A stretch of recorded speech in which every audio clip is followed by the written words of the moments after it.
இலங்கையில் தற்போது டெங்கு நோய் தீவிரமடைந்திருக்கிறது என்று உங்களுக்கு தெரியுமா? டெங்கு நோயின் போது நீங்கள் எடுத்துக்கொள்ளக்கூடிய வலி நிவாரணி மாத்திரைகள் உங்கள் உயிரை கொள்ளக்கூடியது என்று நீங்கள் அறிந்திருக்கிறீர்களா? வாங்க பார்க்கலாம். டெங்கு நோய் ஒன்றும் இலங்கைக்கு புதிய நோய் அல்ல. ஆனால் இம்முறை பரவி வருகின்ற டெங்கு நோயானது சற்று வித்தியாசமானதாகவும் அதிக தீவிரமானதாகவும் காணப்படுகின்றது. ஏனென்றால் இவ்வளவு காலமும் டெங்கு நோயை ஏற்படுத்திய டென்வி 3 என்கின்ற வைரஸ் வகையிலிருந்து இம்முறை டென்வி 2 என்கின்ற வைரஸ் வகை இந்த நோயை பரப்புவதனால் இது மிக தீவிரமானதாக காணப்படுகின்றது.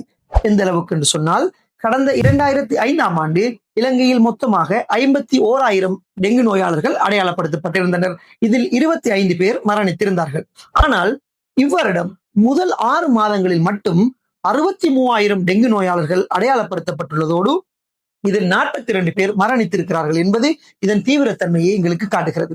இப்படியான ஆபத்தான இந்த டெங்கு நோயிலிருந்து எங்களையும் எங்களது பிள்ளைகளையும் காத்துக் கொள்ளக்கூடியதற்கான போதிய அறிவை நாங்கள் பெற்றிருக்க வேண்டும்.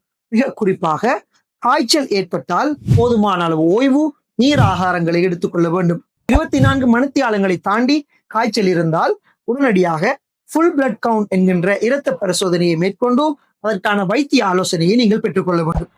மிக மிக குறிப்பாக காய்ச்சல் ஏற்பட்டிருக்கின்ற போது வலி நிவாரணி மருந்துகளான NSAID வகை மருந்தை சேர்ந்த ப்ரூஃபன், டைக்ளோஃபினக், கான்ஸ்டன் போன்ற மருந்துகளையோ அல்லது ஸ்டீராய்டு வகை மருந்துகளான டெக்ஸாமெத்தசோன், பிரெட்னிசோலோன் போன்ற மருந்துகளையோ எக்காரணம் கொண்டும் எடுத்துக்கொள்ளக் கூடாது. இந்த மருந்துகளை நீங்கள் எடுத்துக்கொள்வது உங்களது உயிர் ஆபத்தை அதிகரிக்கும். அதே போன்று டெங்கு நோயின் தீவிரத்தன்மை பொதுவாக காய்ச்சல் ஏற்பட்டதிலிருந்து 3 தொடக்கம் 5 நாளில் தான் அதிகமாக காணப்படும். இக்கால பகுதியில் சில வேளை காய்ச்சல் குறைவடைந்தாலும் டெங்கு நோயின் தீவிரத்தன்மை அதிகமாக இருக்கலாம்.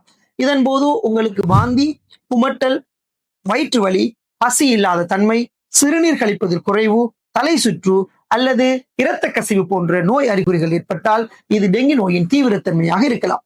இதனை அடையாளம் கண்டு உடனடியாக வைத்திய ஆலோசனையை பெற்றுக்கொள்ள வேண்டும். டெங்கு நோயின் போது வெறுமனே நீரை மட்டும் அருந்தாமல் இளநீர் அல்லது ஜீவனி போன்ற பானங்களை அருந்துவது சிறப்பானதாக இருக்கும். மிக குறிப்பாக நுளம்புகள் பரவுவதை கட்டுப்படுத்துவதும் டெங்கு நோய் பற்றிய போதிய அறிவை பெற்றிருப்பதும் இந்த நோயிலிருந்து எங்களையும் எங்களது பிள்ளைகளையும் காத்துக்கொள்ள உதவும். டெங்கு நோய் பற்றி அறிந்திருப்போம், உயிர்களை காப்போம்.